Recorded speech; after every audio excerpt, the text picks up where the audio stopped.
గురించి ఎత్తుబట్టి నువ్వు ప్రార్థన చేస్తున్నావు.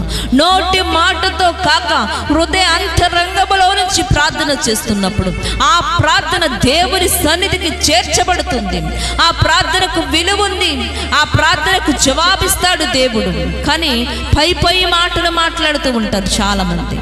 పెదవులతో మాట్లాడుతూ ఉంటారు, పెదవులతో కనపరుస్తూ ఉంటారు. హృదయ అంతరంగంలో ఎటువంటి ప్రార్థన ఉండదు. అంతరంగ స్వభావము మంచిగా ఉండదు. అంతరంగములంతా కూడా ద్వేషము, అసూయ ఇవన్నీ కూడా నీలో నింపుకుని పై పెదవులతో ఒకవేళ నువ్వు ప్రభుని గణపరుస్తున్నావేమో నిన్ను నువ్వు పరిశీలన చేసుకో. ఈ రోజున నేను నువ్వు పరిశీలన చేసుకో. దేవునికి నీ హృదయాన్ని కుమ్మరించు. దేవుని సన్నిధిలో కన్నీరు కార్చు. మనస్ఫూర్తిగా ఉపవాసముండు. దేవుడు చేస్తాడు. ఆయన నా యందు ఉన్నాడు. ఎక్కడో లేడు నా దేవుడు. ఆయన నాకు ఆశ్రయమై ఉన్నాడు.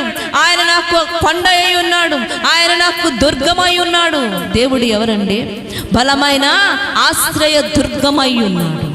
అలాంటి దేవుని మనము కలిగి ఉన్నాము ఈ లోకములో.